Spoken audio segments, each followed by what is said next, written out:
What's up guys, Marcus here, and today I'm gonna continue my religion critique. Today I'm gonna analyze chapter 2, the second episode of season 1. But before I begin, there's some stuff I'd like to talk about regarding the first video and some other stuff regarding my channel. If you guys don't want to hear something I say, the timestamps are on the description and on the pinned comment, so you can skip to any topic you want. Firstly, it's important to note that I'm very biased towards this show, so I'll try to justify everything passionately since it's my favorite show, but I'll try to be as impartial as possible so I can try to see the flaws in the show and acknowledge them, using the same standards to judge Legion as I judge every other piece of media. Secondly, the first video was basically me narrating the plot and interjecting when necessary to comment on some stuff that could potentially not make sense, or to talk about some aspects of the show other than the writing. But what I wanted to say was that, when I just say that something happens and don't comment on it, it's because it follows cause and effect perfectly, and there's nothing to add, be it an interpretation or just an overall comment on why it makes sense. Because sometimes it's just self-explanatory, and I think the video would be boring if I stopped every 30 seconds to say why something makes sense, when it just does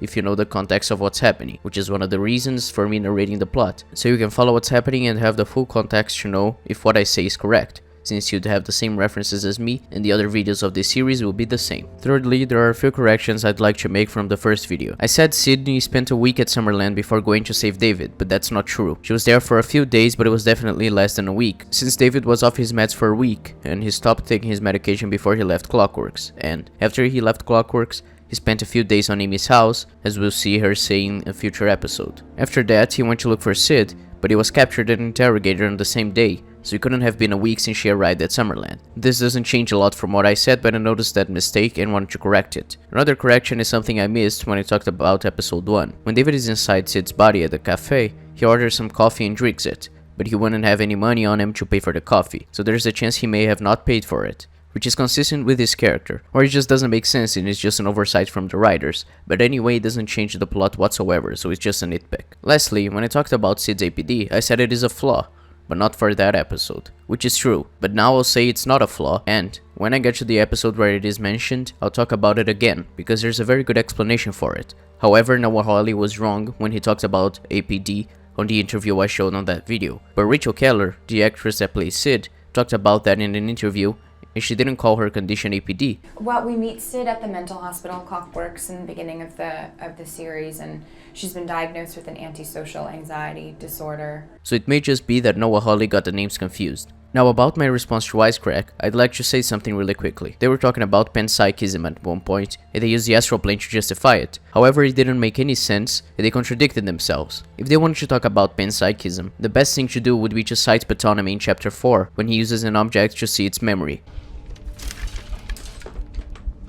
Objects have memory too. So they could actually have talked about that philosophy without constructing stuff that doesn't exist and lying about stuff. I just wanted to point that out, so let's move on. Before we start, just a quick thing I'd like to say. If you want to understand the full context, I recommend you watch the show, or you could watch my first video to know what happened before, but be warned that I'm spoiling everything for the show in every video, so if you haven't watched the show yet or the later seasons, leave because I consistently spoil seasons 2 and 3 when I'm analyzing the show. And, for context, since it can be confusing for my narration, when I say male Carrie, I'm referring to this guy, and female Carrie, I'll be referring to this girl. Their names are the same but with different spelling, something that can't be shown with the narration. And they have the same last name, so I thought I'd clear up the confusion in the beginning of the video. Also, my series is not a substitute for the show. This show is brilliant, and the experience you get from it is nothing like you get from my critiques, since I take a very analytical approach, even while still trying to be entertaining. So I really recommend you watch the show, okay? Now that that's out of the way, we can start talking about chapter 2. The episode starts with a black screen while we hear whispering, like we did in chapter 1. That whispering is the voices in David's head. Then the logo appears and the camera shows some trees. This opening scene is in 2.35 by 1, probably to show off the environment around the group. While the camera is showing the trees, a version of Road to Nowhere, a song by Talking Heads, starts playing. The person who's singing is Sid. Rachel Keller's voice is beautiful, and I'll talk more about that in future videos, but for now I'll just focus on the song. I'll explain the lyrics in just a bit, but first let's see what else happens. Then the camera shows Sid and David sitting next to each other, and we hear a voiceover from David saying, "And so we ran on into Summerland, and the place they said did not exist." Firstly, when he says that Summerland is the place they said did not exist, it explains why Division 3 takes so long to find them, because Summerland is somehow hidden from the outside world. Secondly, the lyrics of Road to Nowhere are, "Well, we know where we're going, but we don't know where we've been." And we know what we're knowing, but we can't say what we've seen. Which is probably about David being delusional, since he knows where he's going, as it was explained to him by Sid, but he doesn't know where he's been, since he isn't sure about what things that happened in his life are real and which are just illusions, which the line, "but we can't say what we've seen," also implies. The lyrics continue, and there's the following paragraph. We're on a ride to nowhere. Come on inside. Taking that ride to nowhere. We'll take that ride. Maybe you wonder where you are. I don't care. Here is where time is on our side. Take you there. Take you there.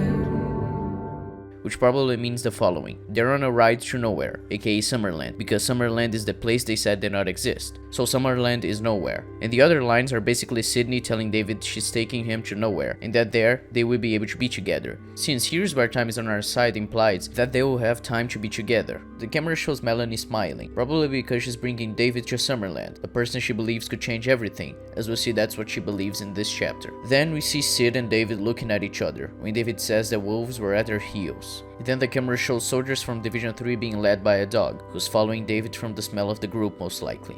David continues talking, saying the people following them are Black Mask's boots and the one they call the Eye, just as the Eye is shown leading the soldiers. The camera then shows someone lying down on a bed.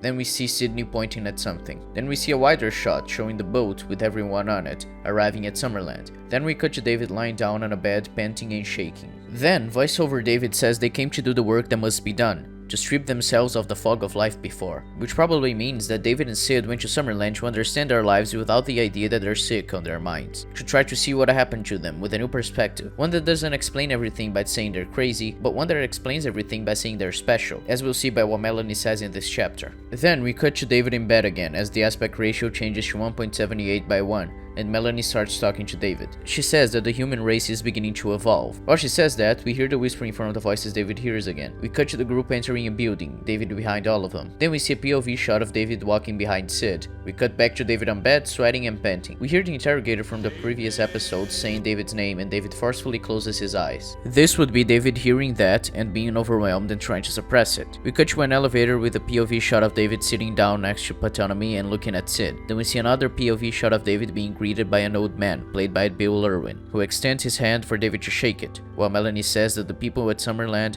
and her believe that David is a very powerful telepath. The camera shows David kinda dizzy, shaking the old man's hand. We see a wider shot in the elevator with David sitting next to Ptonomy and with his head resting on Ptonomy's shoulder. Then we're back at David shaking the old man's hand, as David faints and the old man and Ptonomy catch him as he falls. Melanie continues talking, saying that he's potentially telekinetic, which means he'd be able to control things with his mind. Something we know he can do, but that he isn't sure he can do, since he still doesn't know what to think of his past, which is something that'll be explored in this episode and the next one. We see David panting, sweating, and shaking, and as Melanie says that being telekinetic means being able to control matter using only the mind, the camera shows Sid standing at the door of the room, as a reaction shot of her realizing that David probably is telekinetic, because when she was inside David's body, she did control matter with her mind, unintentionally, but she did it nonetheless. Then we cut to the interrogation room, when David unleashed his powers and destroyed everything inside the room, because that's one example of a time he controlled matter with his mind, so it makes sense for him to remember that. Melanie says that the divisions were created by the government to track and study people like David and Sid, and she says that the ones they can't control,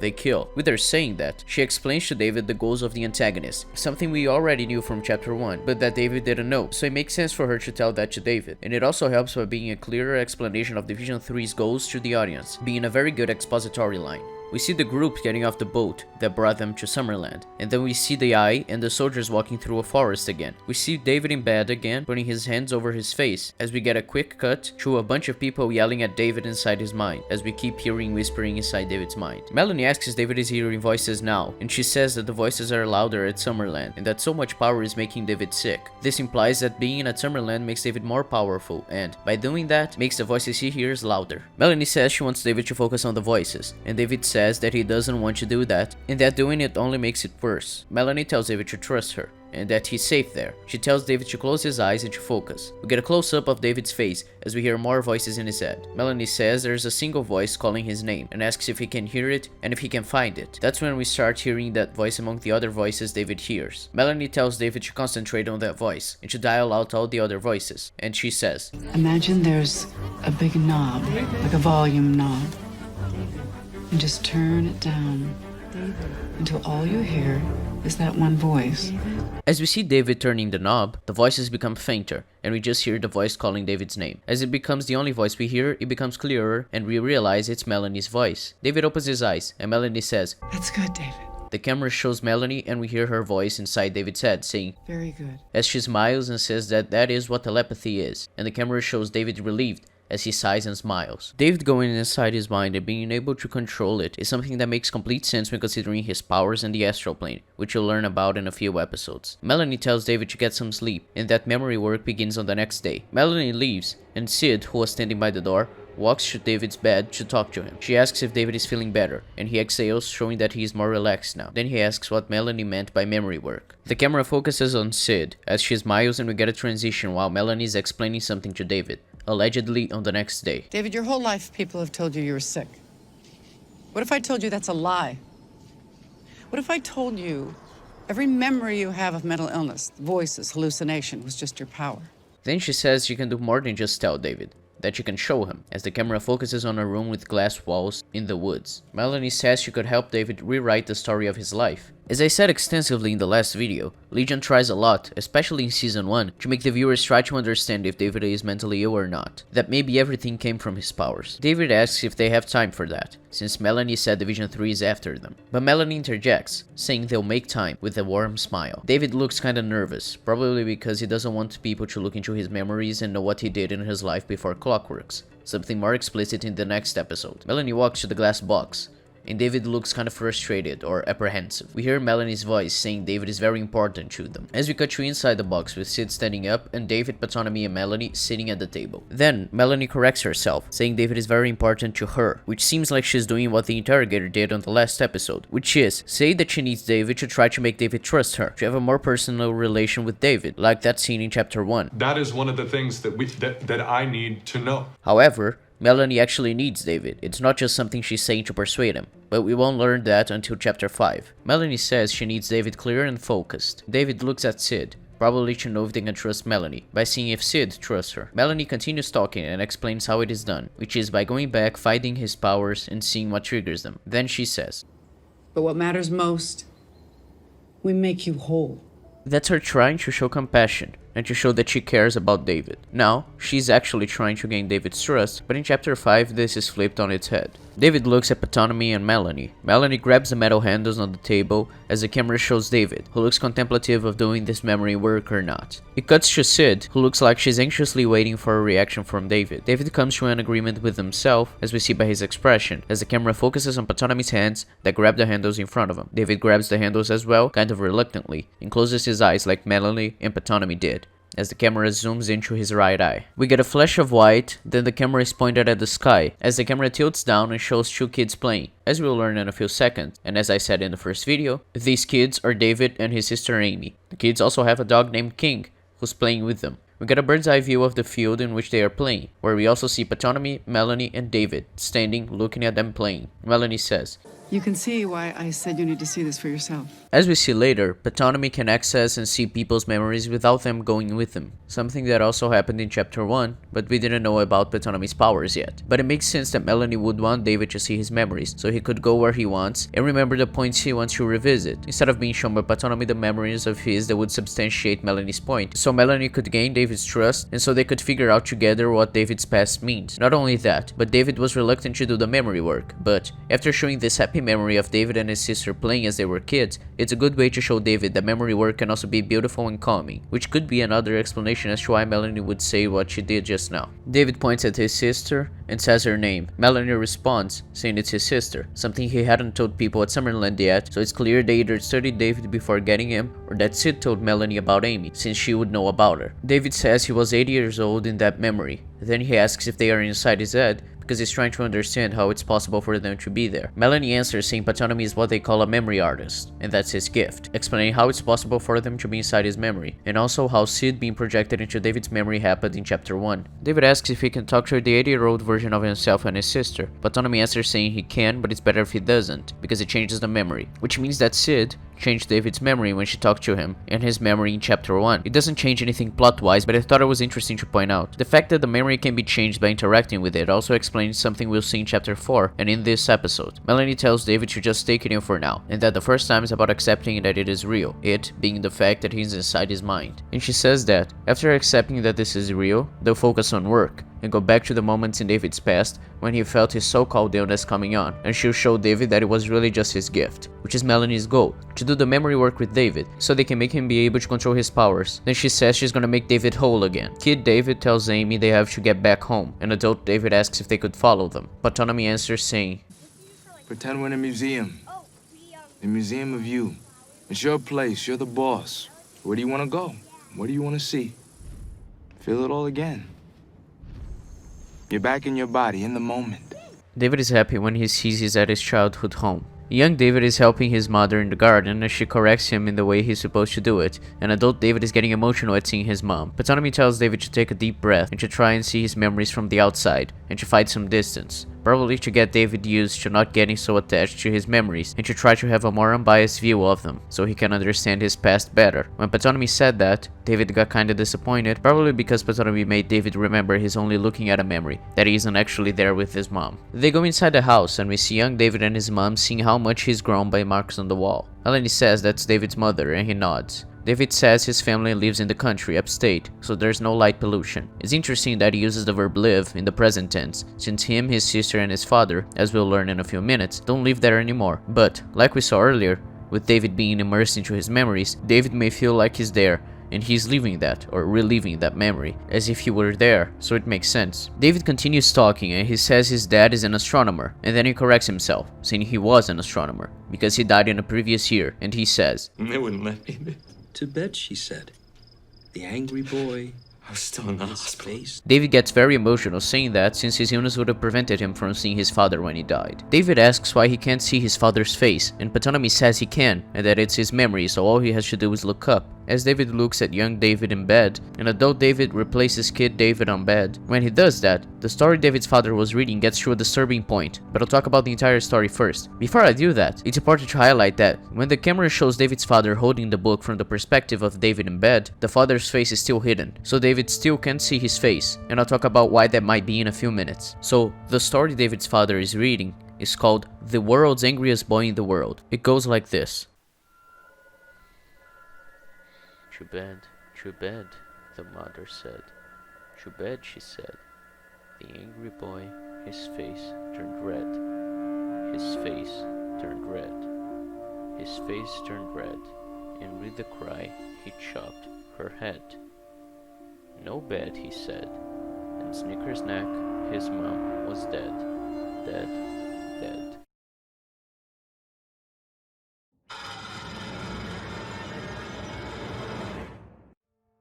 David's father telling that story to him, and his face not being visible, is something that makes a lot of sense when considering what the Devil with Yellow Eyes says in Season 2 and does in Season 3, because it changes David's memories of his dad to make his dad be a bad person, so Yellow Eyes can turn into David's father figure. So it makes sense that this memory of David's is changed, and that some aspects make his father seem like a bad person, which isn't true when David talks about his father to his therapist, which we'll see in this and on the following chapters. So, in Season 1, we may feel like Yellow Eyes is just trying to make fun of David and trick him, but after Season 1, or after chapter 7, we learned he had a different thing in mind, but his actions remain logically consistent to what he wants. Or that this scene shows us David's parents weren't very nice to him, which is what I thought on the first time I watched the show, but now I know that's not true. When his dad finished telling the story, David standing up and David in bed looked confused and frightened. Ptonomy and Melanie were also confused and looked at David, who looked terrified. The house starts shaking and David starts hearing voices in his head again, and gets overwhelmed and puts his hands on his head. Real world David opens his eyes and lets go of the handles on the table. He gets up and keeps saying no and I can't as he walks back until his back hits the glass wall. Sid walks to David and says it's okay and that it's not real. It's just his memories and she felt the same way the first time. David looks very scared looking at Sid, trying to calm him down. Sid says, Slow down, you see these things, you're back there, all these feelings, I did it too. David is trying to get out of the room, He probably feels trapped, that the devil with yellow eyes may be able to get him. Melanie tries to calm him down, but he can't calm down. So Ptonomy puts his hand on David's head and puts him to sleep.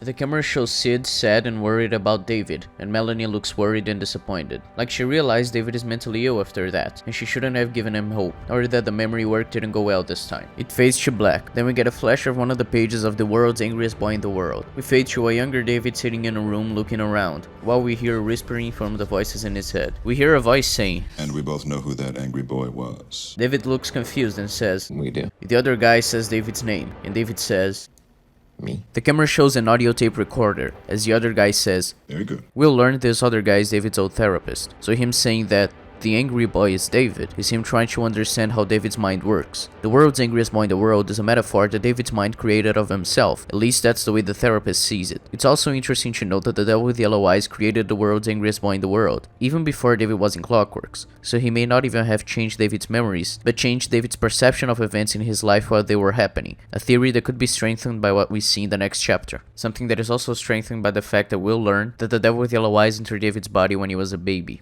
We get a wider shot showing David and the other guy sitting opposite to each other. The guy has a notebook in which he's writing something, so we assume he's David's therapist before Clockworks. David says,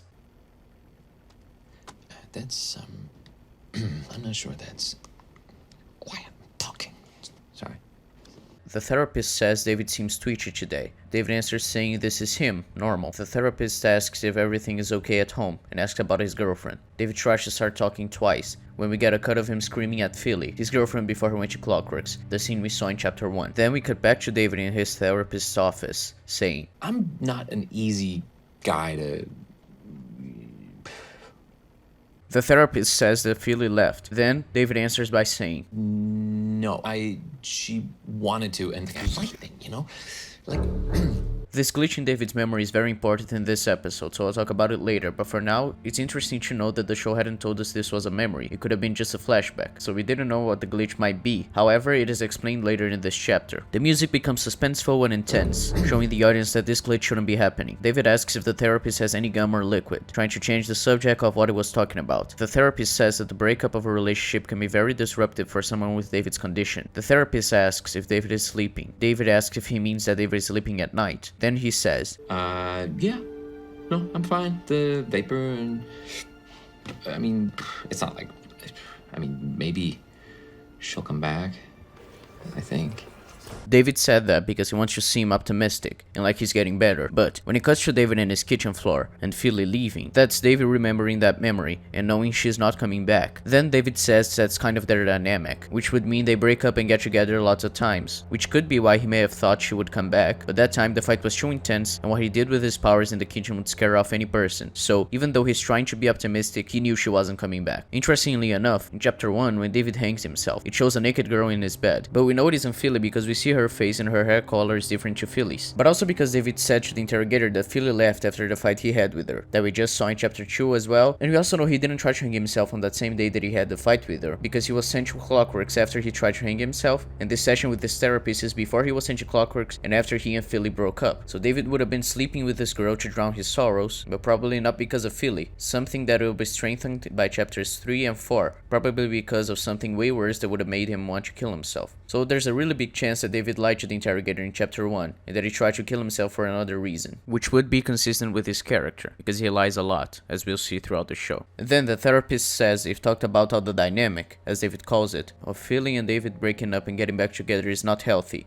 how it causes high stress, because of what he calls the push-pull. Then the therapist asks what David meant by the vapor, something David said earlier when he was asked if he was sleeping. No, I'm fine. The vapor and... David asks what the therapist is talking about. Then the therapist says David mentioned the vapor. David answers by saying he was just repeating something the voices said. The therapist says he understands, and he starts saying something when David looks at the machine recording their session, and we hear the therapist's voice being repeated with a delay, as you can hear in this part. I see. Well, as I said, This dynamic, always fighting and making up, it's not good for your condition, David. Since this is David's memory, David hearing the tape while it's being recorded could be him imagining it happening, which is possible due to his condition, or it could be David paying attention to the machine and realizing the session is being recorded, something that will prove very important in chapter 4. The therapist finishes what he was saying by saying David needs a more settled environment. David responds by saying he'll work on that. Then we see David walking out of the building he was in and eating a Twizzler he had in his jacket, like the ones Lenny used to eat in Clockworks. As he does that, he looks at something across the street and we hear a woman shouting. The camera zooms in on her and we see it's Lenny, which shows us that Lenny and David knew each other from before Clockworks, which is interesting, but I'll get to that in a few videos. Lenny asks David if he's all good in the head now. She is sitting on a stove. It cuts to David smiling at her comment and walking towards her. David gets closer to her and asks what that stove is, kind of angrily. Lenny answers saying she thought he might be hungry, so she could whip them up some eggs. Then, with his head, David points to somewhere on his right and asks, Greg? which we'll learn is David and Lenny's drug dealer. David asks if that's his stove. Lenny answers by saying, Some girl I finger banged took a real shine to me. She had like all these menus on her fridge, you know, so I figured bitch could probably live without stewing anymore. Ragu or whatever. Lenny being a lesbian is something addressed in seasons 2 and 3, but this scene could be some kind of foreshadowing. However, as we'll learn later, it probably has nothing to do with that. Then, we start faintly hearing a voice calling David's name. He wakes up lying down on some grass, presumably on the same day he did the memory work. He looks confused. The camera dollies away from David as we see a bottle of milk near him and a guy sat beside him. The guy says, "Hey," and David looks to his left, where the voice came from. But he sees a mounted goat on top of a few rocks near him. David sees Ptonomy next to him, realizing it was Ptonomy who called him, not the goat, which makes everything a little less confusing. Ptonomy being there also explains why we were seeing David's memories. It's because Ptonomy was looking at them. David looks confused. Ptonomy says, It's cool. and tells David to drink milk and that it helps, which probably means that drinking milk helps recovering from being put to sleep by Ptonomy's powers. Ptonomy says the first time in memory work is always the worst, and that Sid threw up on her first time, which, from what we see of her life in season 2, sounds reasonable. Then, because Ptonomy talked about Sid, David exclaims her name, as if asking where she is. Ptonomy says she's doing talk work with Melanie. Then Ptonomy says, That's the deal. You do memory work with me, you gotta do talk work with Dr. Bird. Figure out what it all means. explaining how things work in Summerland through a very natural dialogue. Also, since Melanie isn't a mutant and doesn't have any powers, it makes sense that she'd be the leader of Summerland and do something ordinary like talk work and handle the strategic part of the operations. That also makes sense because she's one of the oldest people there, so she'd have the most experience out of all of them, making her the best fit for both of those jobs. David looks kinda confused and a tad overwhelmed. Ptonomy says Melanie thinks David is the key, and David asks what he's the key to. Ptonomy answers, Winning the war and other things. Ptonomy is being very vague about what he's talking about, and that's probably because he doesn't want to tell David what Melanie's intentions are, even though he may disagree with the way she wants to use David. During that scene, we were hearing a faint voice through the speakers, giving some information to people, like telling where some class is. When Ptonomy says Melanie thinks David is the key to winning the war and other things, the camera cuts to David and we hear the voice louder. Firstly, this is a neat little detail since the voice is from Oliver, Melanie's husband, who is lost in the astral plane, as we'll learn in future chapters, who Melanie wants David to save, showing the audience what Ptonomy is talking about without actually telling us yet. It is a cool little piece of foreshadowing. However, it's interesting to note that Oliver's voice on the speaker says that the time travel class has been cancelled, because time travel in the show only happens in seasons 2 and 3, and nobody in Summerland knows how to time travel until season 3, so that would contradict that information, right? Actually, that's not right. Since mutants can have varied powers and the people at Summerland are trying to figure out what their powers are and how they work, it would make sense to teach them some rules as to how to time travel carefully. Another possible explanation is that, since they are very technologically advanced, there's a chance someone will discover how to time travel at some point in the near future, so it's important to teach people to be careful when time traveling if there's a chance they may do it in the future. Getting back to the scene, David says Melanie called Ptonomy a memory artist, and he asks if everything he saw during the memory work was done by Ptonomy. Ptonomy nods and David says that is weirdly impressive. Ptonomy says his dad had a crap memory because of an artillery shell in the war that also made him go deaf in 1 year. We don't know what war he's talking about until season 3, but after season 3 could only have been World War II. Anyway, we hear some static as a faint image of a woman with some TV static effect on her walks behind David. David looks back but doesn't see anything. He looks at a wall and sees the woman flashing in the wall. He looks confused. That woman is most likely Amy, David's sister, looking for David because of something we'll see later in this chapter. While that was happening, Ptonomy was saying how his father was never good with facts or dates and stuff. As David was looking at the woman, Ptonomy starts snapping his fingers, making David pay attention to him. While he says his father would snap his fingers at him when his father had forgotten his name. Then Ptonomy says that it's funny because he remembers everything. David asks what he means by everything, and Ptonomy answers saying he remembers his birth. Like I remember my birth. Before even the womb. You know how loud the heartbeat is? Imagine you can remember being inside your mother's body, warm and blind, and then just this intense pressure and suddenly light. Tell me about the book. The idea that Ptonomy remembers everything is very interesting, and the way he tells David the story is kind of playful, trying to impress David, but we'll learn later that he doesn't like remembering everything. Something interesting about Legion, something a lot of other X-Men media doesn't address, is how some powers mutants have can create terrible consequences for their lives. I'm not saying literally no other X-Men media has addressed this, but the way they do it in Legion is kind of a huge focus of the show, and it deals with it perfectly. I was going to talk more about it now, but it seems more appropriate to do so in my Chapter 6 video. Then, Ptonomy asks David to tell him about the book, and David asks what book he's talking about. Ptonomy answers by saying, The world's angriest boy in the world. David looks confused and says he doesn't know and that he doesn't remember. Not really. David looked very genuine when he said that, which makes Ptonomy's next line quite interesting. The memory seemed clear to me.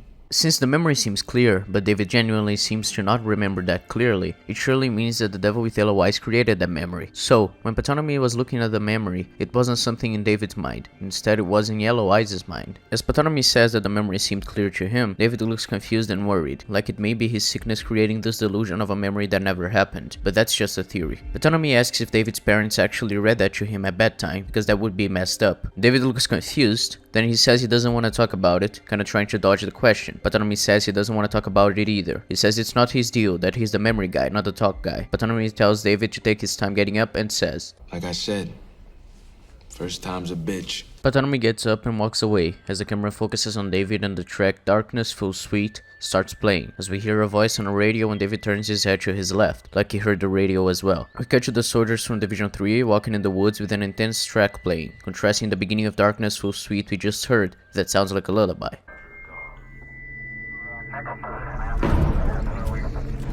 The soldiers are walking, then the eye walks in front of them, sees something and stops, close to a river, potentially the one that leads to Summerland. This scene with the Division 3 soldiers is shot with anamorphic lens, most likely to show the environment around them. Then the camera fades to black. It fades back in with David on a swing, probably at night on the same day we were previously seeing. Sydney walks up to David and says hi. She sits on the swing next to David, who says he doesn't know how this is helping. Then he clarifies, saying that this means the memory work. Sid agrees with him and says she thought that too. Then she says that when she got to Summerland, all she wanted to do was to get him, which makes sense and is within Sid's character, since the only person she cares about is David, as we've seen in Chapter 1, so her wanting to save him no matter what is completely reasonable. I'd just like to quickly mention how beautiful the cinematography is in this scene of them talking. The way the light bounces off of Sid, like she's this angelic being, the light coming from behind them but us not seeing the source, as if it's specifically lighting them, like they're the only people on Earth right now. Now, David and Sid are looking at each other, and Sid continues talking by asking what it would have mattered if her mother was mean to her, or what she saw when she was David, in the context of wanting to save David more than anything. Sid talking about her mother being mean to her could be weird when we see Season 2, but in Season 2 we aren't shown everything her mother did to her, and we see her being kind of neglectful, so it could still make sense, but I'll talk about it when we reach Season 2. Sid looks at David, probably looking for an answer, and David looks kind of guilty and ashamed, most likely because Sid experienced how broken David is on the flesh. Sid says she still doesn't really understand what she saw when she was in David's body, that of course, as we'll see later in the show, being the devil with yellow eyes. Sid says there was a flash and that's all she remembers. She says that they changed places and everything in the day room was so loud, which is because the devil with yellow eyes was in her mind at that moment, so he would have been messing with her head and she would have been hearing voices, probably louder than David because he would be used to it by now, or his powers would suppress those voices a little. Not only that, but everyone in the day room started acting out when Sid in David's body started screaming. Then, it shows a flash when Sid had just changed places with David, and we hear the voices in his, then her, head. David reacts like he just saw that flash, probably because he saw Sid thinking about it with his powers, but he was scared because it wasn't intentional, since he can't control his powers yet. Then, Sid says there were people yelling, and we see another flash of the people in Clockworks around Sid in David's body yelling. Both these flashes had a sound effect that is very commonly used in Legion, one that is used when showing something unsettling, strengthening the feel of unsettlement and unease. An effect that makes some parts of the show feel like they came from a horror movie. Sid says, The lights. Drums in my head. I've never felt that way before. Then she says there's something else she saw when she was David. Then it flashes again to when she was in his body, with the red lights flashing, and it shows the devil with yellow eyes. All these flashes came from the scene in which all of this happened in chapter 1, so now we're all seeing them again with Sid's input on how she felt when it was happening, something we never saw in chapter 1. Sid tries to explain what she felt when she saw the devil with yellow eyes, but she can't, so she moves on. She says that that's when it happened. Then it shows Clockworks with the day room empty and the lights are red. Then it cuts to one of the halls where there's supposed to be rooms, but there are no doors there, as we saw in chapter 1. In that hall we hear people screaming since they were locked inside their rooms. Then Sid tells David that she thinks she killed his friend, Lenny, as we saw in chapter 1, and the flash shows again. She was merged with the wall and bleeding everywhere. Sydney apologizes for that and David says, It's not your fault. Don't give a newbie a bazooka. And act surprised when she blows shit up. David saying what Lenny told him in chapter 1 shows that the devil with yellow eyes' manipulation worked, and that David believes what the devil with yellow eyes said when he was using Lenny as a face to manipulate David. At that time, David thought Lenny was a hallucination, so he would have thought he came up with that, since she would be something from his mind, but we'll see that is not correct during this season. Sid asks, What? After David said that, and David answers by saying it's nothing. Then Sid continues telling the story. She says that they heard it when she used David's power. Then it shows Melanie and the people from Summerland walking out of the car we saw in chapter 1, even though now Melanie walked out of it from a different side than she did in chapter 1. But David could have remembered it wrong in chapter 1, or this could be a different time of the day when Melanie decided to change seats with Rudy, more commonly known in this channel as Truck Guy. Then Sid says that Melanie and the others heard it and came to Clockworks, and that Division 3 came because they heard it too. The camera is now inside the car with the people from Summerland and Sid in David's body, while present Sid is telling what happened to her to David. The camera spins to show male Carrie driving and looking at the rear view mirror, as Sid says that the people from Summerland thought they found David. It's interesting that Carrie is driving the car when, in chapter 1, female Carrie was driving it. This could be a mistake, but, like I said earlier, this could be another time of the day that David left Clockworks entirely, since they walked out with Sid in David's body when there were no more firefighters at Clockworks like we saw there were right after the incident in chapter 1. So, Rudy could have stayed out of the car to see if he saw anyone from Division 3, and female Carrie could have changed seats with Melanie, making Melanie stay in the driver's seat, since she would then be facing Clockworks. Then Carrie would drive the car after they get David, or who they thought was David, in it. That is all to justify something that could be a flaw, but it would make sense from what we know of the show, making it a fair inference. But also it wouldn't be a big flaw, since someone driving the car being different wouldn't change anything in the plot. Another explanation could be that David got the people he was seeing mixed up, or Ptonomy changed who it was in his mind when he projected Sid in David's mind in chapter 1, as in, he projected himself, female Carrie, and Sid in David's memories, but he also projected Rudy, like Sid said, so they, as in Division 3, couldn't track them as they approached the area in which David was being held at, making perfect sense for the memory to be different from Sid's story. From the two explanations I gave, the first is kind of me writing the show for the writers, making it just a theory, but not something that would make it not a flaw, but the second one is completely reasonable to infer from what we know of the show from chapter 1 and what Ptonomy has told us in chapter 2. Another explanation could be that male Carrie could have been inside female Carrie's body, as we'll see they can do in this show, and got out of her body after David and Sid's body left Clockworks, so female Carrie could get who they thought was David without having male Carrie inside her body, especially because female Carrie being out would be good for the team since she's a fighter, so she could protect them. And Rudy not being there anymore could be what I said earlier about him staying out of the car to check the perimeter and see if anyone from Division 3 is coming, not relying on the unreliable narrator narrative, even though it is reasonable to do so, because we see the show from David's perspective usually. Getting back to the scene, as male Carrie looks at the rear view mirror, he looks shocked and then looks at Melanie, probably waiting for a reaction from her, since she's the leader. Then Melanie looks back and sees Sid back in her body with Ptonomy and female Carrie staring at her, shocked. Sid continues what she was saying by saying that it was really her who they found. Then Sid in the flashback says, Surprise! After people see she's changed back to her body. In that scene there was a song playing on the radio.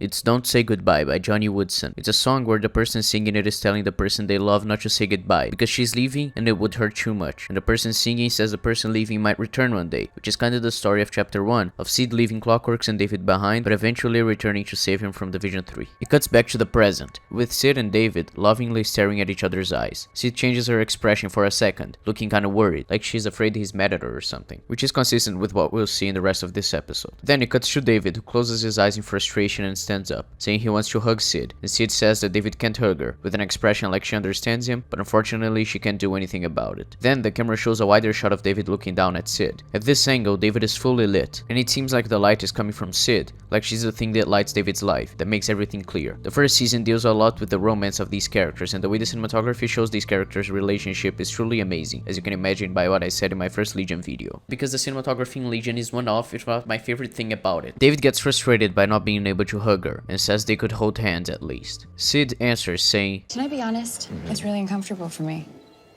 Even with the gloves. Oh.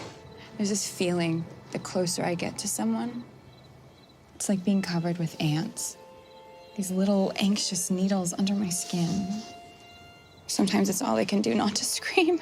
This entire dialogue between them is perfectly constructed, with David and Sid saying stuff consistent with their characters and strengthening the characterization of both of them and developing their relationship. This last piece of dialogue by Sid is great at showing how she feels about touching people and getting close to them, showing how her powers affect her life and showing that she may have grown an antisocial anxiety disorder by not being able to touch people without consequences, since she feels weird being close to people like she just told David. After Sid says sometimes all she can do is not to scream, David says that they wouldn't want that, and she agrees with him. Sid apologizes, but David tells her not to be sorry and he smiles and looks at her. He says,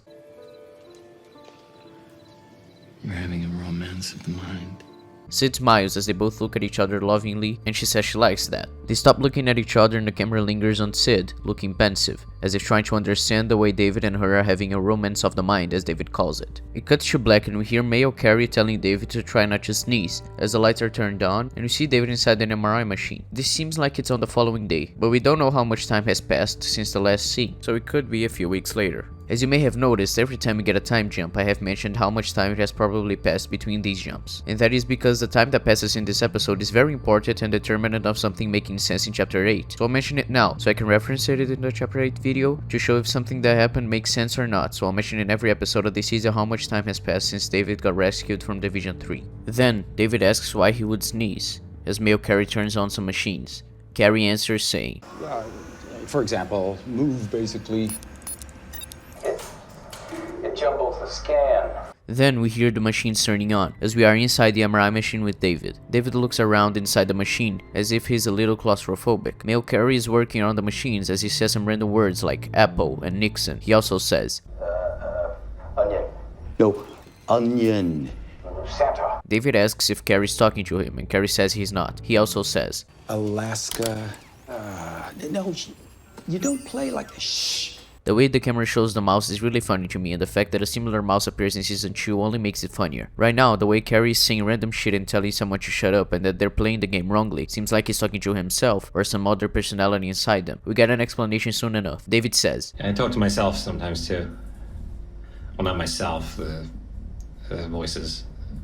You're supposed to ignore them, but sometimes. Then, Carrie interrupts David and tells him not to talk. That talking is also on the list of things not to do. Then David says, Oh, like sneeze? Then, Carrie asks if David has to sneeze, and David says he doesn't, and is kind of confused. This interaction between them is really weird, but it's good at showing Carrie's character and also setting up his mutant powers. Then, Carrie says that, for the record, he wasn't talking to himself, he was talking to Carrie. From chapter 1 we know there's a woman called Carrie that helped David escape from Division 3, but she was nowhere to be found in the room, so it's confusing what male Carrie is talking about. David says he thought the guy's name was Carrie. Carrie responds saying it is. Then David says, So you're talking to Carrie, just not the Carrie that happens to be yourself.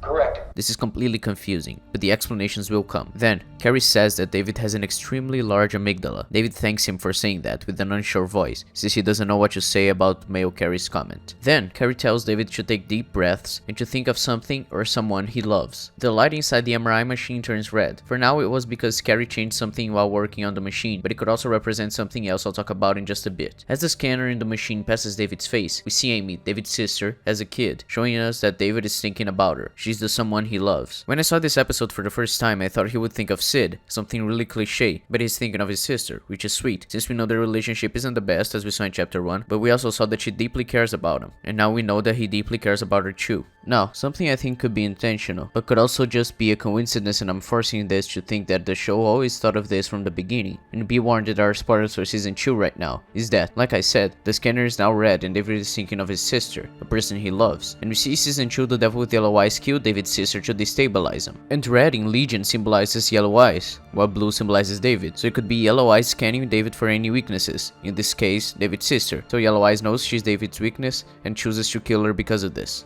Or it could just be a red scanner. Then, while David is thinking of his sister, he thinks of another memory of her. They're in David's apartment and Amy is talking, but David is not paying attention, as it's represented by the camera not focusing on her. She says that she thinks he is gonna propose. We learn in a few minutes that he is Ben, who we saw in chapter 1, making this scene take place before Clockworks, since Amy and Ben are already married when David got out of Clockworks in chapter 1. During this scene, we also hear whispering from the voices in David's head. Amy was waiting for a reaction from David, but he didn't say anything, so she calls his name and snaps her fingers to get him to pay attention to her, as the camera focuses on her, showing that David is now paying attention. David responds to Amy by saying, "Oh, that's...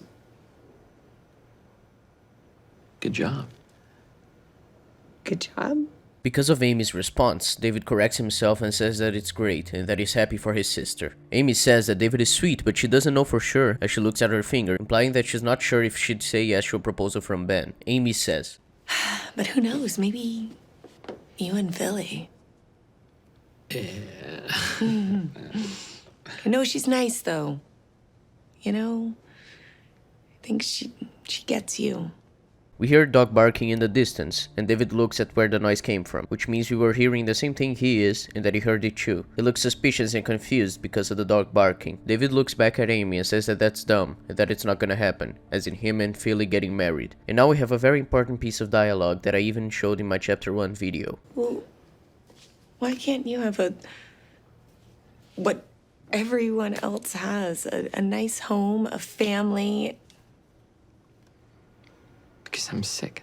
David was thinking of his sister, someone he loves, and he remembered the conversation he had with her in which she's trying to connect with him and to treat him like a normal person. The dialogue shows that she wants David to have a normal life and that she cares about him, but it also shows that David thought he'd never be able to have a normal life because of his sickness, which would make this one of the reasons why he tried to hang himself, since he tried to have a normal life with Philly, as we saw, but after they fight and he realizes he can't have that normal life, and after what he did to Dr. Poole, as was mentioned in chapter 1. Because, I mean, look at me. I know what I am. And what's that? Well, you know. With what happened, what I did to Dr. Poole. And we'll see in chapter 4, he saw that he could never be normal, that he was too broken to have a normal life. So, like he said, And I decided, what was the point? When a plate breaks, fix it, you just get another plate. So I tied a knot.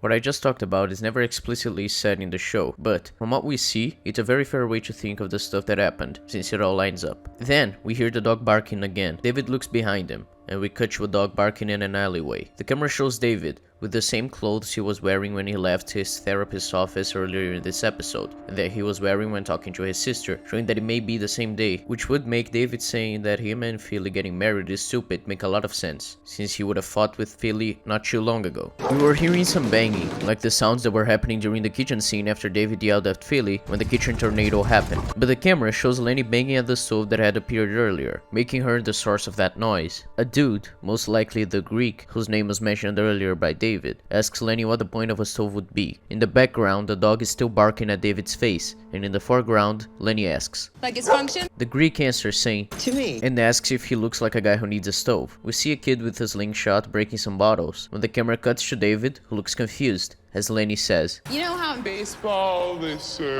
so-and-so's a utility player. The stove is the utility player of the modern home. The voices being changed in pitch, volume, and speed shows that David wasn't paying attention to what was happening around him, or that the devil with yellow eyes was messing with David's head. David looks very confused as he looks at the dog barking at him, with Lenny's faint voice in the background continue what she was saying, listing utilities for a stove. One of the last utilities she names is that some people knock themselves off with The old head in the oven scenario. The Greek asks Lenny if she's saying that he should kill himself. Lenny answers saying that she doesn't care what he does with the stove and that she's only trying to trade some kitchen range for some drugs. Lenny continues talking as to how they may be able to make that trade, as her voice gets fainter until we can't hear it anymore, and we hear the voices in David's head, and as the dog continues barking at him. We hear something smacking, as Lenny jumps close to David and calls him kid, like she did in Clockworks in chapter 1. She shows the drug to David and hands it to him, as they high-five and start walking. They arrive at David's place, where there's a ceramic frog on the ground, like the one we saw in a quick flash in chapter 1. David throws the drug to Lenny, who plugs the frog in an outlet. Just before we continue, I'd like to talk about the way this room looks. Legion does this a lot, it even made it very explicit in season 3, but it uses the environment to show hints of the devil with yellow eyes. This time, the windows are his eyes, with the light from one of them going directly to the frog, where Lenny is at right now, which is a neat piece of foreshadowing for something that will be revealed in chapter 4. The mouth would be the fireplace, and the nose is right above it. This pattern of shapes forming faces on the walls is something I thought was only in future episodes, but it's been in the show since the beginning, showing yellow eyes as presence. Lenny takes the frog's head off and opens the package with the drug. David looks at her, kinda confused, and asks, "Why is it blue?" It's always blue. I find it completely fascinating the way they show the drug being dropped into the frog, with the camera focusing on the window, but then changing to the drop in Lenny's hand, with the light coming from the window now unfocused, making the background basically all white, with the blue color of the drug contrasting it. Also, a lot of people have asked what the "it's always blue" line means, as if it has some sort of deeper meaning, but I just think it's because Lenny doesn't know why it's blue and she just says it's always like this, like she mentions in season 2. Also, blue symbolizes David in the show, so when he uses the drug he's calming himself down. He's not with the devil with yellow eyes, who is represented by the color red. Drops of the drug land in the frog, making the blue color be mixed with the white background. David says, "Oh yeah." Agreeing with Lenny that it is always blue, but still looking confused, trying to understand why it would be blue. We hear a screech and David looks at a bird cage where there is a bird inside, meaning that he was the source of that noise. We hear the whispering from the voices in David's head again, as David looks at the armrest on the sofa he sat on, which looks like the face of a monkey. David looks at it confused. Lenny starts talking and says, Hey, we should, you know that doctor that you see? Does he have any good... You've been to his place, right? Is it, like, fancy? Dr. Bull? Yeah. His, I'm asking because I was thinking maybe, like, one night, you know, when he's not there, we could, like, slip in and... Because that could be... I'm asking. It's got great score potential, you know, and I'm saying, like, action movie, one last job and I'm out type of thing, you know.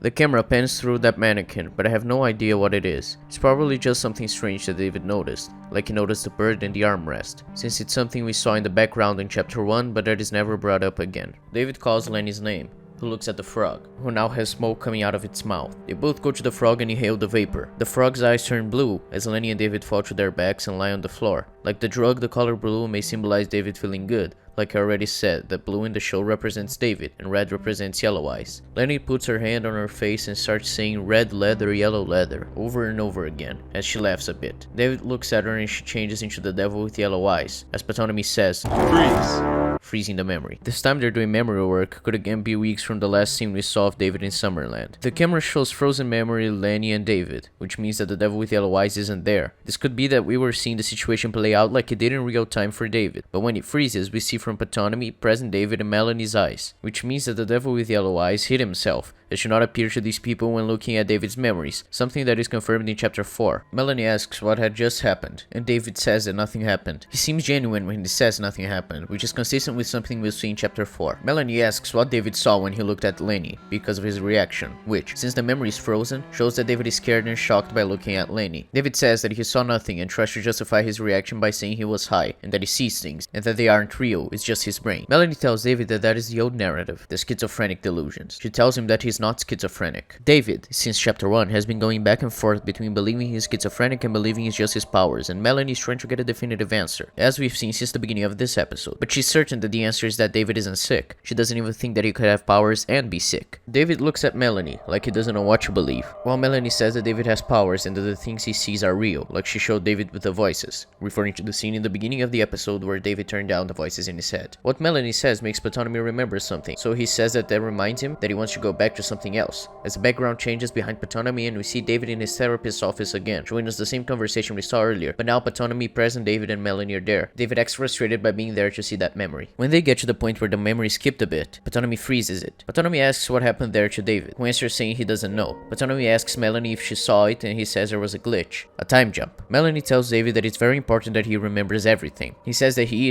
does and he will, and says that maybe he was distracted. Ptonomy interrupts saying that, even if David was focused on something else, the surrounding memory should be intact, which I'll talk about more in the next video of this series. Melanie says that it's okay to be confused, and that they'll find out the truth together. Melanie tells Ptonomy to take them back, as the memory rewinds to just before it glitches. Now the memory lasts a bit longer. After the therapist says that Philly left, David says that she wanted to, but then something happened, as we get a quick flash of David in his kitchen with the object's tornado. Then we cut back to the therapist's office and David says, lightning, you know?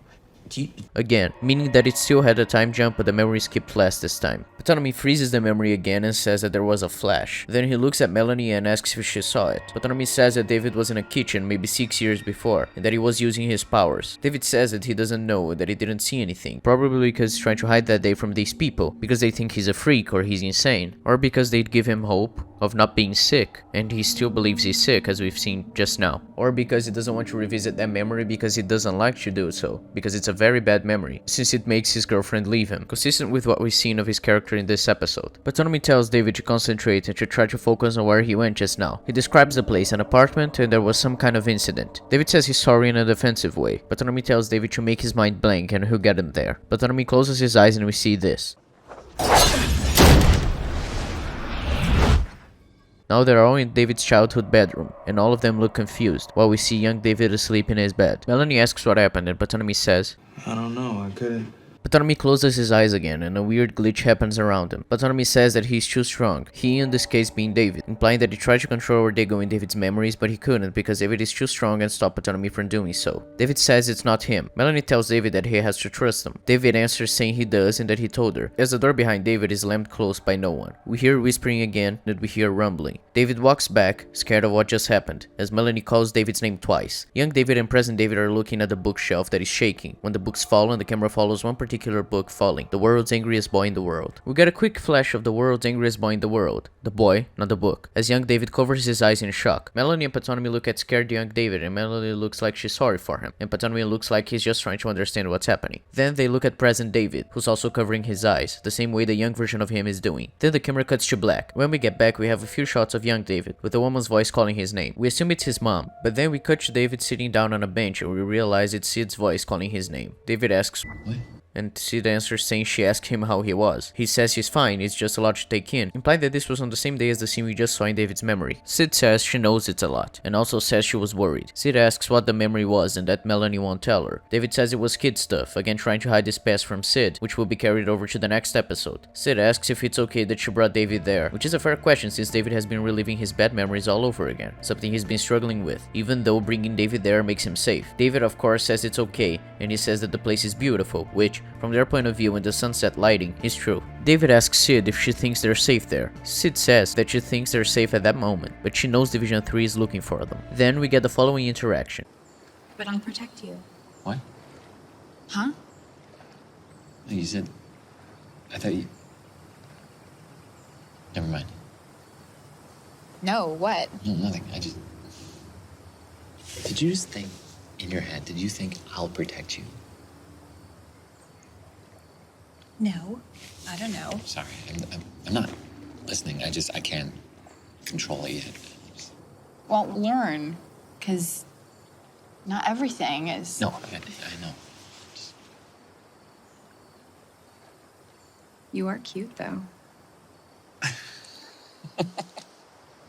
The scene we had between them is the one I had written down on my notes as evidence of the interactions between David and Sid being awkward, yet endearing. Their dialogue is incredibly well written, developing their relationship since it shows them growing closer, being perfectly consistent with their characters, as we see Sid trying to know more about David, but David hiding his past from her. Then, we hear Mayo Carey saying David's name, and we get a transition to David inside the MRI machine. This could be the same day we saw him in the machine earlier, or even weeks later. We can't know for sure. Carey says that David is moving, and that he told him not to. as David is fidgeting. David apologizes and asks how much longer he'd have to stay there. Carrie doesn't give a definitive answer and says that they're just trying to figure out where all his memories are stored, probably because his memories are being blocked, and they're trying to access them in memory work. So they want to know where his memories are stored, to see if they can bypass his blockage. At least that's what would make sense, but it's never explicitly stated. Carrie says that he's trying to map the network, which makes my theory more valid. The lighting inside the MRI machine turns blue. Then Carrie tells David to think about what happens next, as David remembers him in his therapist's office again, but we'll learn that this is not the same time as we saw before, even though he's wearing the same clothes. Carrie asking David to think about what happens next only strengthens my theory, since it seems like he's trying to understand what is making David's memory so hard to access in memory work, by making David access his own memories now. When we are transitioned into David's therapist's office, we hear his therapist ask when the sense David has of seeing in another world out of the corner of his eye started, which is something we didn't know of, but my theory is that this world he mentions is the astral plane. David answers saying it started when he was 10 or 11. David looks at a statue that seems to be expensive, and we hear Lenny's voice faintly repeating her line,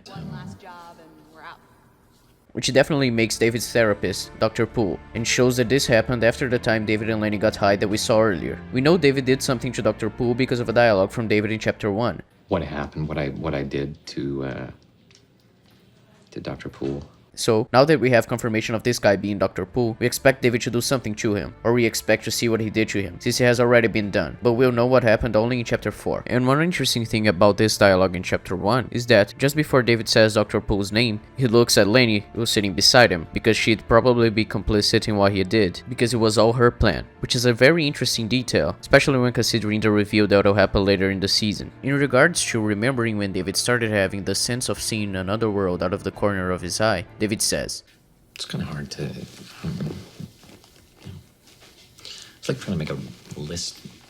People yelling in your ear, giving us an insight into how the voices in David's head affect him. However, as we saw in this episode, we know that there's something inside David's head that is preventing him from accessing his memories, which is consistent with this line, since it seems like that something has been trying to prevent David from remembering stuff from his life for a while now, since he said it's hard to remember stuff, because it's like making a list with people yelling in your ear, which is consistent with what we've seen so far and what we will see. We hear Lenny saying, "Big score."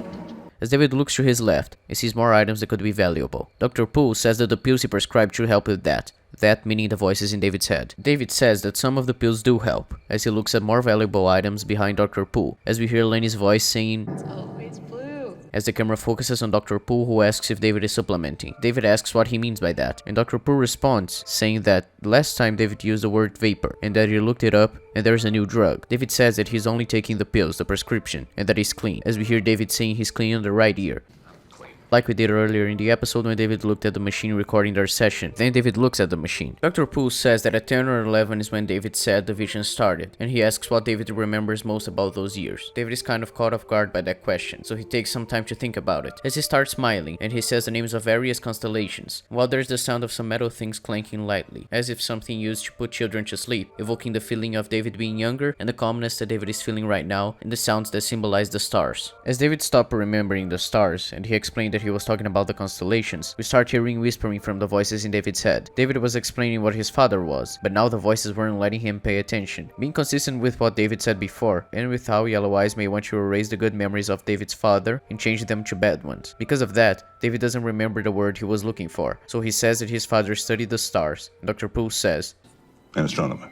Yes. David continues telling his story, as the voices get fainter and fainter until we can't hear them anymore. David says, and he used to wake me up in the middle of and we'd drive out in his truck to, and I'd look up at the lights in the sky, and they'd talk to me. When we saw David and his father in the car, again, David's father's face is hidden, consistent with what we've seen of David's memories. Interestingly, the voices stop bothering David when he says this part of the story, which could be because it turns out as not a particularly good memory, as we'll see in this and future episodes. Or it could be that subconsciously, David's powers is stopping the devil with yellow eyes from messing with his head while he remembers this memory. As David said that they would talk to him, Dr. Poole asks if he's talking about the stars. David continues telling the story. Which was... I thought they'd talk to everybody. And I had told my dad, and he said at first, he said, they talk to me too. But he meant it like a metaphor. The stars, of course, didn't actually talk to David. It was just the voices in his head. People taking what David says about his illness as a metaphor is something that happens a lot in this show. His father does this now, David himself does it in chapter 4, and Switch, a character that'll take a long time for us to meet, also does it in chapter 20. Dr. Poole asks, "And what did the stars say?"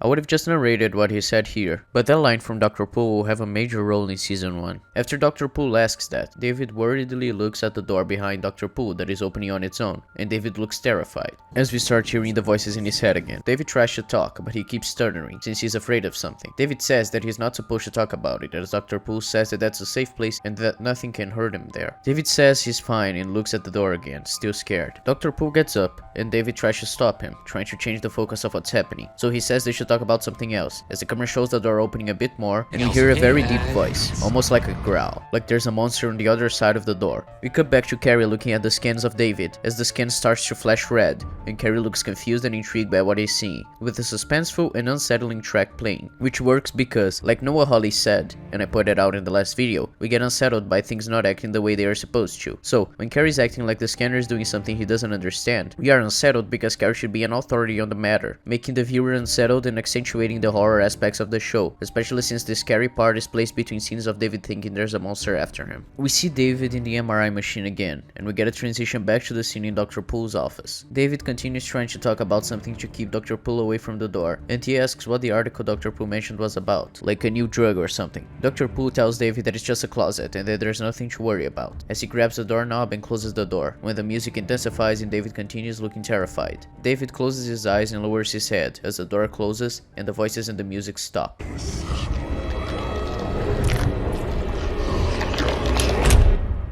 David looks at Dr. Poole, who says, "You see? Nothing to worry about."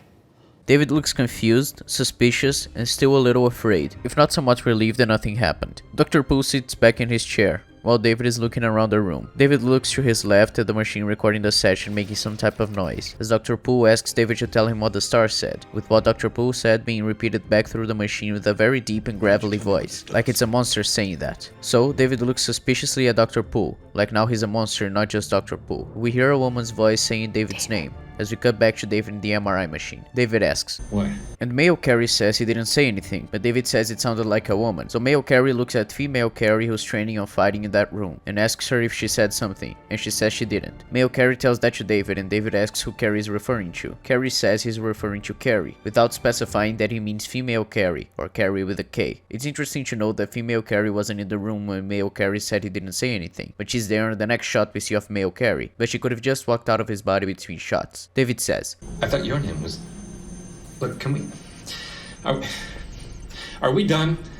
Because I gotta... We're almost done, all right? David hears the woman's voice again, now asking where he is. Then David says Amy's name, showing us that Amy is the person calling David's name. She repeats his name again, as David confidently closes his eyes, as we hear Amy louder, and it shows David turning down the knob in his head, like he did earlier in the episode with Melanie, showing that David retained the ability to do that after Melanie taught him, so he's turning down the other voices to focus on Amy. It's interesting to note that David told Dr. Poole that he couldn't really concentrate on his memories because of the voices in his head, that it felt like making a list with people yelling in your ear. But now that Melanie taught him that trick, David can turn down the voices and focus on the one calling him. So Melanie's lesson in the beginning of the episode is paramount to letting David know that his sister is in danger, as we'll see by the end of the scene. Amy was saying David's full name and spelling his last name, Holler, as a woman says to her that, like she said on the phone, they've never had a David Holler at that facility, as we see Amy in Clockworks with some workers on the background, probably fixing the mess Sid caused when she was in David's body. Amy's voice and every other sound there has some static that comes and goes, like it's coming from a walkie-talkie. On the phone, we never had a David Holler at this facility. Well, that's just crazy. As if David can't form a good connection yet, which makes sense since he hasn't mastered his powers yet. Amy responds to the woman at Clockworks, saying that there never being a David there is just crazy. The woman says that they don't use that word there. Amy says that she doesn't know what other word to use. Then we get the following interaction. Mrs. Holler, if your brother was here, He was. then there would be a record. But I don't know anything about your records. I've been to this hospital 100 times. I've been visiting him for years. Do you understand? As Amy said that, she pointed to a room to her left, and said that she sat in that room and met with David's doctor. The woman says that the doctor is this Kissinger she mentioned, and Amy agrees with her. Then the camera shows David to Amy's right, kinda transparent. He fades in, says her name inaudibly, and fades out. Meanwhile, Amy was talking about Kissinger, specifying who he is by saying his first name, Dennis. Amy said that he had been working with David for 2 years, and they were making progress, real progress. Which is true by the fact that David had been off his meds when he left Clockworks in chapter 1, but just of his doctor as he said. The woman looks at Amy and then looks down, as Amy says. Oh, let me guess. You don't have any record of him either. The woman says that perhaps Amy has them confused with another facility. Amy talks quieter and asks the woman if someone is putting her up to this. The woman looks at her with a cynical face. Then Amy asks if the woman is being coerced, when the woman interrupts her and says that she's beginning to wonder if they shouldn't admit Amy to observation. Amy, dumbfounded, asks, "What?" As the woman asks, Tell me, have you ever seen a psychiatrist for paranoid delusions? The pitch shift and the other voice repeating the same thing the woman said is probably from David's connection to Amy not being very strong, or from David remembering something he heard when in Clockworks, since he was diagnosed with paranoid schizophrenia, or Yellow Eyes messing with David's head, which is consistent with something I'll talk about in just a minute. Then, we cut to Carrie looking at the monitors, and seeing how David's brain is acting, and we see a few red spots in his brain, as Carrie looks confused and worried, probably because he doesn't understand what's happening in David's brain. Now, those red spots all spark up when the Yellow Eyes attacks David, as we'll see later in this episode. So David's brain having some red spots could show the devil with yellow eyes is doing something to David, which could justify the weird changing voice from the moment in Clockworks. As we cut back to Clockworks with Amy, David fades in again, and we see him extending his arm as we hear his voice faintly calling Amy's name, as Amy looks back, implying that she heard that. We now hear David saying Amy's name louder, as we see the eye and 2 soldiers approaching Amy, so David probably said Amy's name louder, and with more urgency this time, because he saw those people from Division 3, which makes sense from the angle we saw David appearing. Now, Amy stops and looks back and says David's name in an interrogatory way, implying that she heard David's voice coming from there, which, funnily enough, would make her more susceptible to a paranoid schizophrenia diagnosis. Amy starts walking back to where she was, in the direction of David's voice, as we hear David screaming her name one more time, and we hear her panting and yelling, with a close-up of the eye seeing that and smiling. David yells Amy's name one more time, as the lights in the MRI room start to flicker. Male Carrie asks what just happened. Now the camera shows that female Carrie isn't in the room, so she's probably back inside male Carrie's body. If the Carrie situation in this episode is confusing, just wait until chapter 4 because everything will be explained. Carrie says that David's brain just lit up, and that there are all kinds of neural activities, while the monitors show more red spots appearing in David's brain. Carrie says he's never seen anything like it, as one of the monitors starts flashing a warning, since the red spots are acting crazy and taking over the brain. Carrie says that that wasn't a memory, and David says that he just heard his sister. Carrie tells David not to move and that he'll be right back as he leaves the room. Okay, let's talk about this last scene. Amy going to look for David in Clockworks makes sense, since she's probably looked everywhere else she could think of, and she hasn't heard from him at all since David went to look for Sid. It's not unreasonable that Amy would just now, after weeks, considering that there are actually weeks passing during this episode, look for David at Clockworks, since, as Amy was saying in chapter 4, David spent a few days at her place and left, like he said he would, as we saw in chapter 1, so her taking some time until thinking something's wrong with David is believable, so she probably just tried to contact him and find him, but she couldn't, which then made her worried. Also, her looking for David at Clockworks is probably one of the last places she'd look, since David had left there when they met at Amy's house, but it's also valid, like I just said. Also, there being no records of David and Dr. Kissinger makes sense, since Division 3 wouldn't want people to know that David exists, since they're trying to kill him. Another good reason is that the woman who talked to Amy probably works for Division 3, since Amy is grabbed and screams in front of her, and Division 3 would want to work in the shadows, which would also make sense if they had a woman at Clockworks to see if anyone came asking for David, like Amy did. So the Division 3 plan worked, which is another time they show how Division 3 are great strategists, especially the Eye. David seeing and hearing his sister and almost talking to her makes sense when you consider David is the most powerful mutant alive, as we'll see in the show. But him not being able to maintain a good connection and actually talk to her also makes sense, since David doesn't know how to control his powers, just the one thing that Melanie taught him and that he used to find his sister. Also, the records for Dr. Kissinger were erased, and we'll see that he was captured by Division 3 in chapter 4. So they would have picked him up because he was David's doctor, but David told Division 3 in chapter 1 that Kissinger would know all about Sid as well, so the point I made in my chapter 1 video still stands.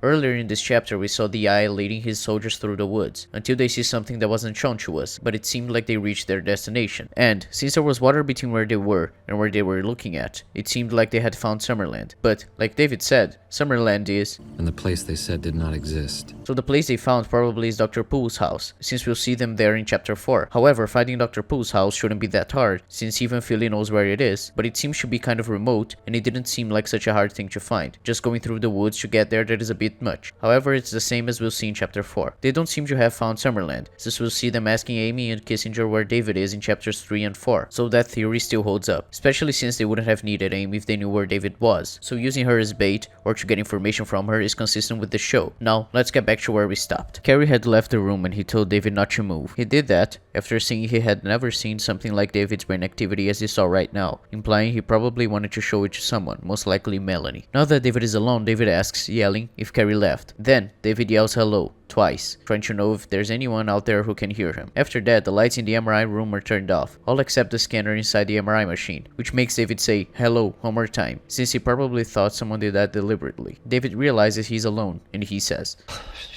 We cut to the monitor outside the MRI room, showing David's scans. There's some sort of static and interference happening, as the monitor shows the scanner turning red. Then we see another monitor, showing David's brain, with increasingly more red spots and increasingly more interference, until we can't see anything on it anymore. We cut to David in the MRI machine, while we hear a faint laughter, probably the one from his child self, as we hear growling, and David looks terrified and forcefully closes his eyes. David tries to move and hits his head on the machine. The growling gets louder and the music gets more intense and more suspenseful. David yells, saying he's done with this shit. We continue hearing growling. The camera is showing David's feet outside of the MRI machine, as if it's the POV of the monster who's growling. The growling gets louder and louder until David looks at his feet and the blue light inside the machine turns off and a bright white light flashes on his face, as we flash back and forth between the shots of David's face and David's feet. By David's feet, we see the devil with yellow eyes, laughing. We hear David screaming, after he laid his head back. We get a shot of David with his eyes forcefully closed, with no music anymore, no more laughter or growling, and the lighting is brighter. David opens his eyes and we see a wide shot of David in the room he was in, lying down on a small mattress on the ground, with no machine in the room anymore, implying that David got rid of the machine since he was feeling trapped or claustrophobic, and the devil with yellow eyes was attacking him. Again, this makes sense from what we've seen from him, since he has been shown to be able to use his powers when he's feeling overwhelmed, even though he can't control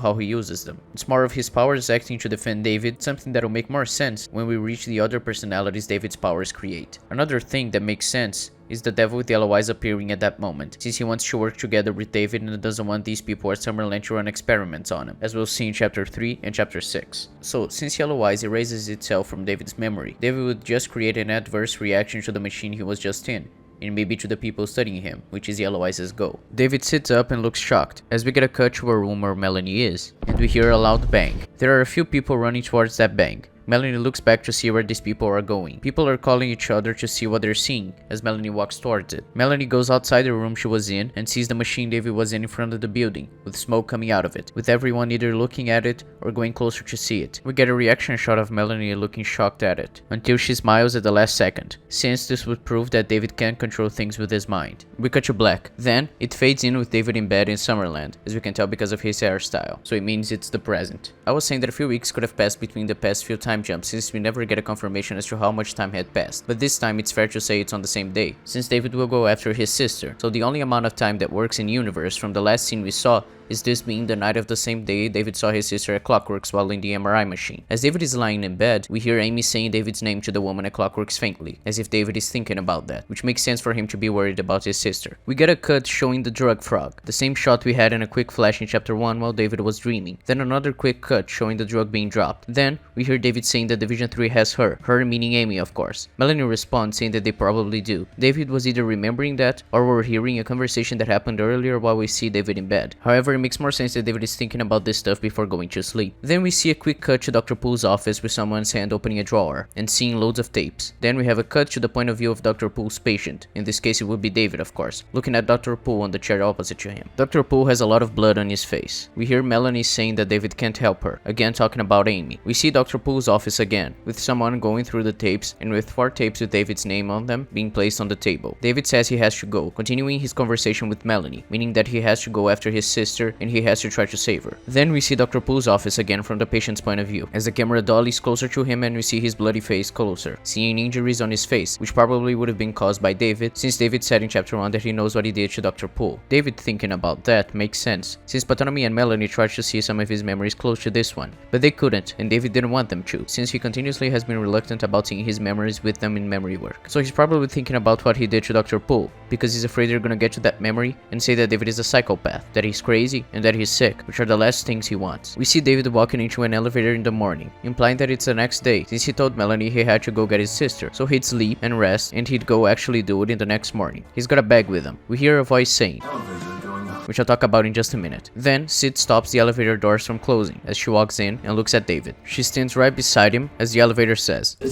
Sid looks annoyed. She says that David is leaving and David says that it's just for a day or two. Sid asks if it's because of her and she says that they can hold hands and that she wants that. Sid, assuming that David is leaving because of her, establishes a trait of hers we hadn't seen before, but that doesn't contradict anything. That trait being narcissism, or just self-centeredness. As we'll see through the show, she's a very self-centered person, which is understandable when she can't have human interactions with people without consequences due to her powers. So it's a trait that makes complete sense with what has been established by the show. Sid saying that she wants to hold hands is her trying to compromise to not lose David, which makes sense because of how much they love each other and because her powers have probably screwed up other relationships she's had. So it's fair she'd assume the problem David would have with her, assuming David is leaving because of her, is not being able to touch each other, especially when David got annoyed at not being able to hug Sid in an earlier scene in this chapter. Then David says, Sid,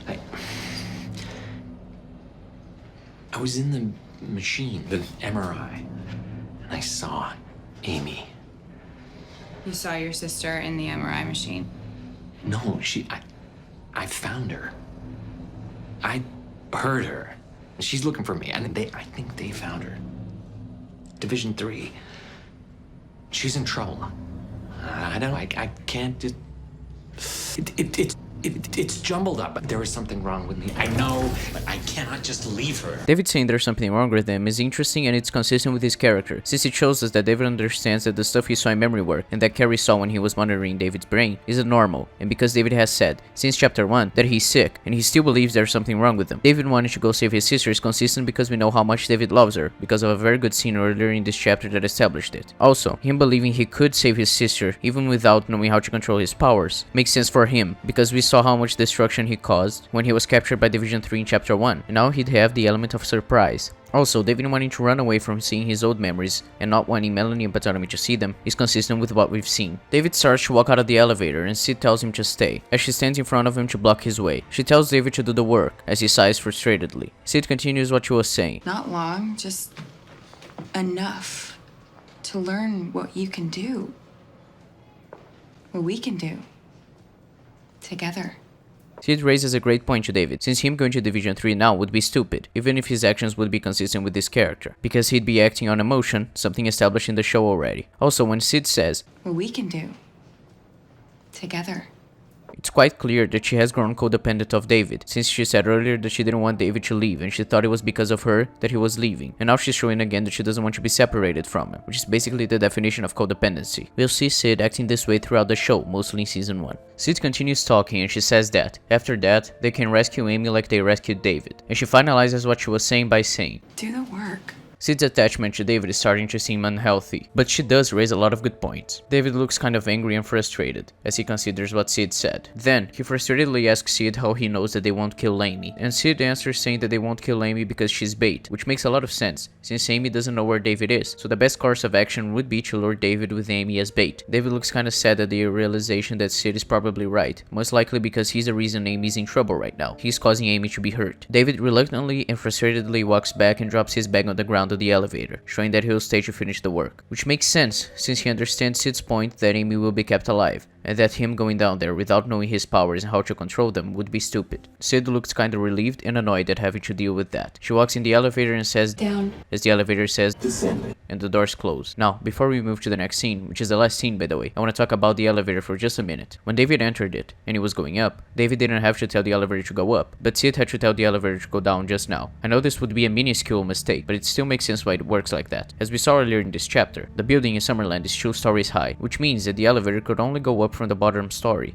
or down from the top story, which explains how the voice activation works, since David would have pressed the button calling the elevator, which meant it could only go up, and when they are in the top story, the elevator hasn't been called by anyone, so they need someone to give instructions. Okay, let's continue. We cut to Amy sitting down somewhere, and looking around with some suspenseful music playing, making us intrigued as to what will happen to her. We see a flask, and water dripping from a pipe onto it. We see a wider shot of Amy with a clock on the wall. This clock has no pointers, probably as an intimidation tactic for the people interrogated by Division 3, to make them lose their minds. In that shot, we also see that Amy looks kinda scared and confused. We hear a sound, as Amy turns her head to where it came from, and we see the eye walk in from the door behind Amy. Amy tries to smile at him, but she looks scared right after, showing how intimidating the eye is. The eye has a case in his hands. We hear him opening the case, while still looking at Amy, who looks afraid and looks like she's trying to figure out something to say. As the eye opens the case, he takes a water tank out of it. He places it on a chair in front of Amy, as we see some weird animals swimming around inside it, probably leeches from what we see in chapter 3. Amy looks confused as she sees the leeches. The eye closes the case as we get a close-up of Amy looking at him, and then at the tank. And then we get a shot of the tank with the leeches swimming around. We hear a scratching sound as we see a wider shot with the eye dragging a chair closer to Amy and sitting down on it. The focus of the camera is only on Amy, not on the eye, showing us that she's the focus of the situation. The music playing has an unsettling feel to it, putting us in Amy's shoes.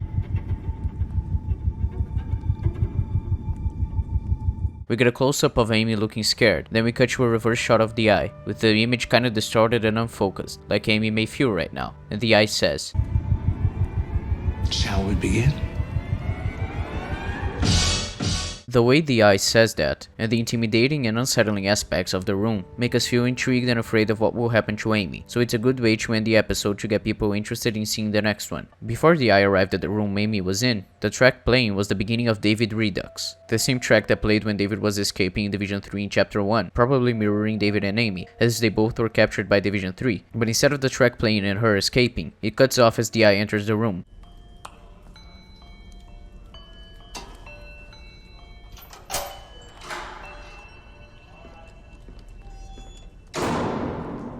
Probably meaning that, unlike David, no one's coming to save her right now. She'd have to experience the pain that David didn't because some people saved them. As the eye enters the room, there's a different track playing, one with a menacing music, which helps with the intimidating factor for the eye, and helps with putting us in Amy's shoes. Then, the credits start. The background of the credits is actually something I'll talk about at some points in this series, and this was the first time Legion's signature credits play, since chapter 1 didn't have these credits. Also, the music playing during the credits is Hyperactive by Thomas Dolby. The lyrics to the song seem to describe David, since they talk about a person who's mentally unstable, hyperactive, and whose heart is being messed with, which is probably Division 3 messing with David's heart by hurting his sister. The song also is played in the context of a therapy session, which is probably why they chose it, since chapter 2 had a lot of stuff about David's therapy. There are more similarities between David and this song, but it's not a very important song to the story of Legion.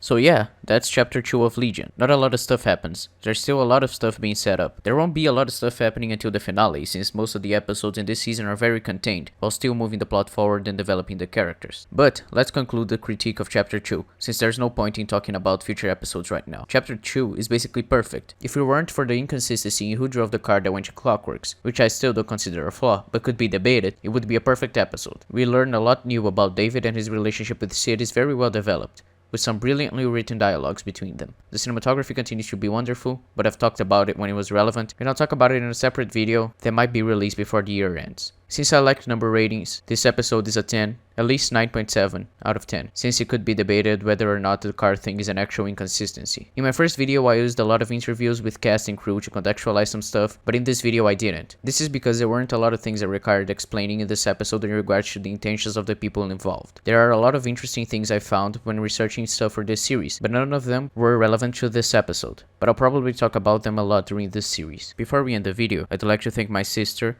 for helping me do the world's angriest boy in the world part, since she was the one who filmed it on her phone, and because she helped me make the cover for the book. Also, since it'll probably be in my next video, I'll tell you about it. I said in my response to Wisecrack that I was going to start another critique on my channel about a different show. That show is How I Met Your Mother. I won't say more, cause I'll leave it for the first video, but if it interests you, keep an eye out for that. Also, if you want to see the world's angriest boy in the world part in 4K, it's in the description and on the Legion Critique playlist. I uploaded it unlisted since this video wouldn't be in 4K, but I want to have it in 4K saved somewhere. So yeah, this is basically it guys. If you enjoyed, please leave a like, subscribe if you're new to the channel, check out my Legion Critique playlist to check my first video or the next videos if you're watching this after I have uploaded the rest. Like I said, I made another Legion video regarding Wisecrack recently, so you might want to check that out if it interests you. So yeah, till next time guys, bye bye.